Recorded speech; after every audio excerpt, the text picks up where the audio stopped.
Bonsoir, bonsoir. Bonsoir à tous. Allez, allez-y que je suis un peu pressé pour tout dire. C'était une victoire dans la douleur? Oui, on peut le dire, même si je pense que chaque équipe a eu une mi-temps, a été dominatrice. Bordeaux en première mi-temps et Paris en deuxième mi-temps. Je crois qu'on a vu un beau match.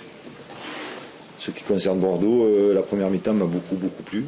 Beaucoup de mouvements, beaucoup de jeux vers l'avant. Puis je pense que Paris a rectifié un petit peu le tir et je pense qu'en deuxième mi-temps on a souffert. On a perdu la bataille du milieu. Donc on a évolué en contre. En contre on aurait pu être dangereux. On l'a été, mais bon, pas mis ce deuxième but qui nous aurait permis à mon avis d'être à l'abri. Donc voilà, je crois que le match en lui-même, match nul aurait été équitable pour les deux équipes, même si je pense qu'en première mi-temps, vu la domination de Bordeaux, on aurait pu être plus à l'abri à la mi-temps. Voilà, à peu près ce que je pense. Est-ce que c'est le fait que Paris était dangereux en permanence? Est-ce que c'était dû aux options que vous avez choisies, avec quand même un groupe qui était à la récupération, mais quand même assez offensif? Oui, on avait une équipe offensive. Mais bon, on a eu raison d'avoir une équipe offensive puisqu'on a gagné. Mais c'est vrai que dans le domaine défensif, on a laissé un petit peu d'espace à ces joueurs du Paris Saint-Germain qui en ont bien profité. Mais bon, globalement, je crois que dans le jeu en première mi-temps, on a tout lieu d'être satisfait du jeu produit par les Girondins. Mais après, en deuxième mi-temps, inexplicablement, on a perdu un petit peu. Je pense qu'on a perdu un petit peu de fraîcheur physique qui ne nous a pas permis justement de pouvoir évoluer comme on faisait en première mi-temps. Parce qu'en première mi-temps, sincèrement, ça a été un régal de voir mon équipe jouer. Après, en deuxième mi-temps, Paris a vraiment été très bon, a joué un petit peu plus haut, a pris des risques aussi. Je pense que c'est une équipe qui a pris énormément de risques à Chabanel-Mas. Ça nous change un petit peu de certaines habitudes. Donc on a vu un match très ouvert. Moi, personnellement, j'ai pris beaucoup de plaisir à regarder ce match-là. Et quand vous gagnez, vous en prenez encore plus de plaisir. Vous restez sur un match avec la Ligue des Champions sans encaisser de but. Oui. Oui, je crois que bon, c'est pas le tout d'aligner une équipe très offensive. Je crois que le paradoxe, c'est que quand vous alignez une équipe offensive, vous pouvez penser que vous allez marquer beaucoup de buts. Mais je crois que le paradoxe, c'est que quand vous alignez une équipe telle qu'on a aligné ce soir, il faut bien défendre. C'est pas toujours facile parce que l'équipe adverse, quand elle arrive à faire le décalage, ben vous vous retrouvez souvent à égalité numérique. Donc il faut bien défendre. Je pense qu'on aurait pu un peu mieux défendre en première mi-temps, parce qu'il y a eu quelques situations qu'on aurait pu, à mon avis, régler défensivement. On ne l'a pas fait. Paris n'a pas su en profiter. Tant mieux pour nous. Pardon Laurent, pour Stade 2, pardon de revenir sur le tirage au sort, une réaction sur... C'est pas la peine que vous me dites Stade 2, je vous connais, monsieur Vernon, et je sais que c'est pour Stade 2. Une réaction sur le tirage au sort de l'équipe de France. Oh, ben je l'ai dit, je crois que bon... je crois que le tirage au sort... en ce qui concerne les trois équipes concernées, je crois qu'elles sont à la portée de l'équipe de France. Il faudra les respecter, comme toutes les équipes. Je crois qu'on aurait pu avoir un tirage plus difficile. Donc voilà, il faut prendre en considération bien sûr l'Uruguay, l'équipe haute, qui à mon avis ne sera pas facile à jouer, mais comme quelqu'un l'a dit, je crois que c'est François qui a dit, je crois que la programmation des matchs est une bonne chose. Jouer l'Afrique du Sud, le dernier match, ça peut être mieux que si ça avait été le premier match, par exemple. Voilà. Après, il y a des groupes qui sont, à mon avis, beaucoup plus difficiles pour des têtes de série. Vous laissez la plupart de vos titulaires à Bordeaux cette semaine. Oui. Le but d'Haïfa, c'est quoi? C'est de rester invaincu? Le but d'Haïfa, c'est de faire le match. Et quand on joue toujours pour essayer de faire le meilleur résultat possible. Donc voilà notre but, Haïfa. Je crois qu'on part, vous savez, dès demain. Donc on voyagera à 15. 15 joueurs de champ plus un gardien. Ça fait 16, effectivement. Donc voilà, je crois que bon, c'est un match de Champions League. Il y a certains qui vont débuter dans cette compétition. C'est toujours intéressant pour les joueurs, pour les jeunes joueurs. Et puis pour ceux qui ont besoin de temps de jeu, c'est toujours intéressant de jouer d'abord, et puis de jouer en Champions League. Je pense que c'est un challenge intéressant pour tout le monde. Avec l'envie de faire comme il y a 2 ans en Grèce. Pardon ? Avec l'envie de faire comme en Grèce, comme à Athènes, comme Panionios il y a 2 ans, un petit peu, avec une équipe rajeunie. Oui. Le but, c'est de donner du temps de jeu à certains professionnels qui n'en ont pas beaucoup, et puis de voir des jeunes joueurs qui ont beaucoup de talent, mais qui manquent un petit peu d'expérience. Je pense que de jouer en Champions League, même à Tel Aviv, ça va leur permettre d'en acquérir un petit peu. Vous avez dit la façon dont Paris a joué, ça vous change. Vous avez été surpris leur volonté en deuxième mi-temps? Non. Ben, quand vous perdez 1-0, si vous voulez revenir d'abord au score et puis éventuellement gagner, il faut prendre des risques. Je pense que ils ont des joueurs offensifs talentueux, et c'est normal qu'ils aient joué de cette manière-là. Je pense qu'ils ont fait quand même une très très bonne deuxième mi-temps. Au niveau footballistique, ça a été très bon. Je pense qu'on a baissé de pied, mais comme je dis toujours, quand je le dis pour Bordeaux, je le dis aussi pour l'équipe adverse. Quand Bordeaux met en difficulté l'adversaire, ça veut dire que Bordeaux est meilleur que l'adversaire. Paris nous a mis en difficulté en deuxième mi-temps. Je pense que sur la deuxième mi-temps, ils ont été meilleurs que nous. Mais on menait déjà 1-0. C'est la grande différence. Ce schéma, les Gourcuff plus bas que la ville, c'est ponctuel, ou que la ville vous a tellement satisfait à son poste là, que vous vous laissez de manière pérenne? Vous savez, comme je le dis, le système de jeu, avec les joueurs alignés ce soir, je peux vous la faire en 4-1-4-1, 4-2-3-1, un losange, je peux tout vous faire. Donc après, c'est la position surtout qui m'intéresse quand on perd le ballon, effectivement. Quand on perd le ballon, il faut quand même se replacer d'une certaine manière. Et c'est vrai que le petit Gouffran se replace pas mal sur le côté droit. Ça nous fait un joueur de plus dans le cœur du jeu. C'est une option intéressante. Mais c'est pas définitif. Loin de là. Monsieur ? Merci. Merci. On y va. D'abord la joie d'avoir gagné, avant celle d'avoir joué. Ouais, c'est sûr, déjà ça fait plaisir de retrouver le terrain et de ne pas avoir ressenti de douleur à mon adducteur.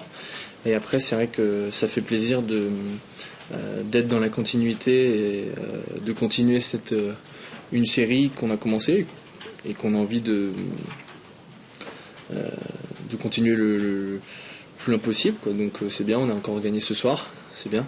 Après une très bonne première période durant laquelle on a eu la plupart du temps on a eu le ballon et on a bien maîtrisé notre sujet, on a bien joué dans les intervalles, il y a eu du mouvement, de la disponibilité, peu de déchets techniques, et on les a mis en danger assez régulièrement, même si en contre ils étaient parfois menaçants. Et ensuite par contre en seconde période, je sais pas si inconsciemment le fait qu'on gagne, on peut peut-être gérer, je sais pas. On a reculé un petit peu d'un cran et on s'est un petit peu désorganisé. Et eux, ils ont trouvé de l'espace entre nos lignes et ils ont bien joué au foot en deuxième période. Donc ils ont eu des situations chaudes et voilà. Mais dans l'ensemble, je pense qu'on a fait quand même un bon match et avec un peu plus de réussite, on aurait pu en marquer d'autres, même si aussi ils ont eu des occasions importantes. Vous avez joué plus bas que d'habitude, auparavant, disons. C'est un poste qui demande beaucoup de volume physique. C'est ce que tu as ressenti sur le terrain? Ouais, mais plus aussi, il faut avoir beaucoup de volume parce qu'il faut être toujours en mouvement et disponible pour le porteur de balle. Donc au niveau du volume de jeu, j'ai pas ressenti énormément de différence.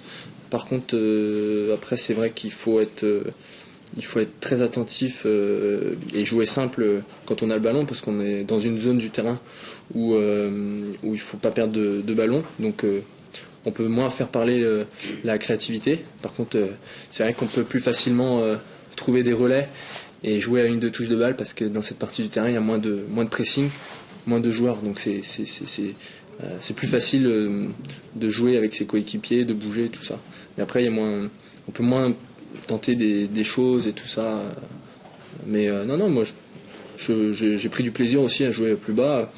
Je me souviens la saison passée, souvent vous me demandiez si ça me posait un problème de jouer plus bas ou plus haut, et moi je me situe comme un milieu axial. Après déjà c'est le coach qui décide, et puis des fois en fonction des matchs, en fonction des adversaires et aussi des coéquipiers, on sent, il faut sentir les choses, et c'est une question de complémentarité et d'équilibre d'équipe, quoi, tout simplement. Yoann, est-ce qu'on peut avoir ta réaction sur le tirage au sort de l'équipe de France ? Aujourd'hui, ça n'existe plus des tirages faciles. C'est vrai que on aurait pu quand même tomber contre des équipes plus fortes sur le papier, plus impressionnantes, comme on n'était pas à tête de série. Mais je crois qu'il faut avoir beaucoup d'humilité, être très attentif, parce que on sait que dans le football actuel, il n'y a plus vraiment de logique dans des matchs. Des petites équipes sont capables de gagner contre des grosses équipes. On le voit souvent en Ligue des Champions. Dernièrement, dans tous les championnats, tout est possible. Donc aujourd'hui, ça n'existe plus les tirages faciles. Mais c'est vrai que, on va dire que ça aurait pu être pire. C'est vrai que, étant donné qu'on n'était pas à tête de série, on aurait pu tomber contre une équipe plus impressionnante sur le papier. Après, c'est sur le terrain que ça se passe. C'est bon? Il y a déjà Quel est eu votre Quel est votre sentiment dans le match d'Haïfa? Comment vous sentez-vous? Comment sentez-vous le match? Déjà, on va essayer de savourer cette victoire déjà ce soir. On est content. On est premier, on reste premier, donc voilà. Ça fait 3 matchs d'affilée qu'on gagne, si je ne me trompe pas. Et voilà, maintenant on va pas aller à Haïfa en touriste. On a quand même envie de faire un bon résultat, de trouver du plaisir en étant compétitif. Donc voilà, mais après ce sera peut-être l'occasion de voir, je sais pas, de faire jouer des joueurs qui sont peut-être en manque de temps de jeu, ou des choses comme ça, de voir des nouvelles têtes. Après c'est le coach qui décide, mais en tout cas on a envie de continuer cette série de victoires ou de résultats positifs.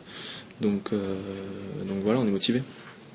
Vous allez aborder le match à Lyon, c'est un peu loin, je sais, mais sur les courses, vous ne prenez pas de but depuis 3 matchs, des champions, vous avez marqué, vous êtes leader, vous êtes quand même solide dans le jeu. Oui, mais après, je crois qu'il faut être lucide, et on a vu ce soir que Paris s'est procuré des occasions en première période sur des contres, et aussi en seconde période ils se sont procurés des occasions, mais là lorsque eux avaient le ballon. Donc il faut tirer les enseignements de ce soir. On est content d'avoir gagné et d'avoir en premier mi-temps bien joué, mais il faut faire attention défensivement, peut-être d'être plus attentif, même lorsqu'on a le ballon, d'essayer de penser à une éventuelle perte de balle pour pas être déséquilibré lorsqu'on perd le ballon.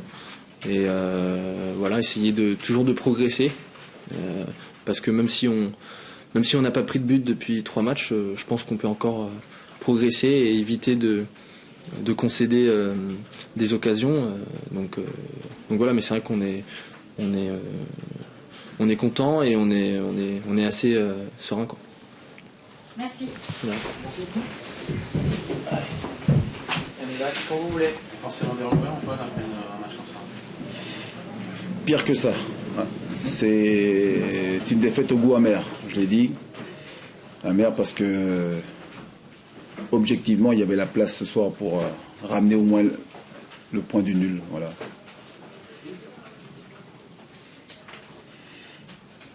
C'est quoi, c'est la risque des attaquants? Déjà, c'est ce but qu'on prend un peu contre le cours du jeu. Voilà.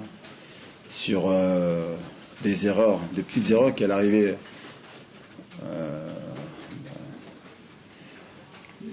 fait que ça fait du dégât chez nous. On est mené au score. Et puis après, c'est vrai que l'idée c'était donc de faire jouer cette équipe dans son camp, l'obliger à défendre, l'obliger justement donc à reculer, ce qu'on a été capable de faire. Et puis après, on a eu les occasions. On a bien préparé notre jeu. On a été patient, et puis surtout, voilà, on s'est procuré beaucoup de situations. Après, ce qui nous a manqué, c'est l'efficacité devant le but. Voilà. la dernière passe, le dernier centre, la frappe cadrée. Ce qui fait vraiment la différence entre une équipe qui est leader du championnat et vous qui luttez plutôt au plus. Bah, ce soir, on n'a pas vu un grand Bordeaux collectivement, mais par contre, ce qui fait la différence, c'est qu'ils ont des joueurs capables de faire la différence individuellement. Voilà, c'est ce qui nous a manqué ce soir. Après, c'est vrai que la sortie d'Erding nous est préjudiciable parce que je pense qu'avec lui devant, il y aurait eu plus de poids, puis certainement aussi plus d'efficacité. Qu'est-ce qu'il a exactement, Erding ? Il a une entorse donc, du genou, genou droit. Ça continue à s'accumuler, peut-être devant. On fera le point donc demain avec des examens plus approfondis. Mais... Et tu souffres devant quand même. Il y a Waro qui est blessé. Voilà, mais après, C'est un casse-tête, ça. j'attends à ce que donc le collectif puisse combler donc ses absences avec beaucoup de générosité, beaucoup d'efforts fournis, comme ça a été le cas ce soir. Et puis on continue à jouer comme ça va finir par sourire. Parce que la réussite, il faut la provoquer aussi. Pourquoi tu t'étais privé de ta puce et de Ludo? Ben moi, je parle des joueurs qui sont aujourd'hui à présent. Hein. Le reste, et ils le savent. Voilà, c'est essentiel. Puis ils ont compris, ce qui est important, c'est qu'ils se préparent, qu'ils travaillent fort pour revenir le plus vite dans le groupe. On a besoin de tout le monde. Tu regrettes pas, compte tenu de la blessure d'Erding, de ne pas avoir pris Ludo au moins sur le banc? Ben moi, je parle pas des absents. Voilà. Tu te projettes déjà sur les 4 derniers matchs, un petit sprint final avant la fin avec des matchs plus abordables que Ben, pour rebondir par rapport au match de ce soir, c'est voilà, énormément de frustration, énormément de regrets sur le résultat. Par contre, voilà, s'appuyer sur ce qu'on a été capable de faire ce soir et valider donc ce match par une victoire dès le week-end prochain face à Saint-Etienne. C'est ce que j'attends de mes joueurs. On a montré ce soir qu'on avait franchi un palier en termes de jeu, en termes de maîtrise collective. Après, il faut gagner les matchs. C'est ce que j'espère pour les prochains jours. Est-ce que ça vous convient? Ouais. Merci. Il y a des joueurs ou pas? Je vais essayer. Allez. Ça a été dur. Ça s'est vu, ouais. Ouais, ça a été dur, surtout en deuxième mi-temps. Bon, je pense que vous l'avez vu aussi. Paris a montré un autre visage en seconde mi-temps et il nous a posé beaucoup de difficultés. Voilà, le principal est là, on n'a pas pris de but et on remporte ce match, très important. Vous n'avez pas souvent été bougé comme ça à domicile? Ça, c'est... Ouais, surtout à domicile, ouais, surtout à domicile. Voilà, Paris est une grande équipe, je pense qu'on a fait une très bonne première mi-temps. Ils se devaient d'hausser leur niveau pour espérer revenir au score et c'est ce qu'ils ont fait.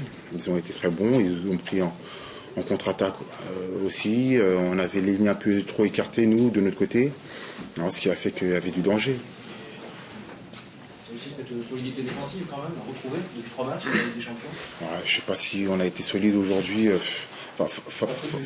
Voilà, on n'a pas pris de but, c'est le principal, mais s'ils marquent en deuxième mi-temps, c'est pas immérité pour eux, je dirais. Ils ont fait une très bonne deuxième mi-temps. Voilà, nous, le principal, ouais, c'est qu'on ne prenne pas de but et qu'on continue à prendre les 3 points. C'est ce qui a été fait. Après, on pourra reparler de cette deuxième mi-temps, dire qu'on a subi, mais voilà, le principal est là, on est resté solide. Vous mettez la pression sur Lyon demain? Bah oui, c'était le but aussi.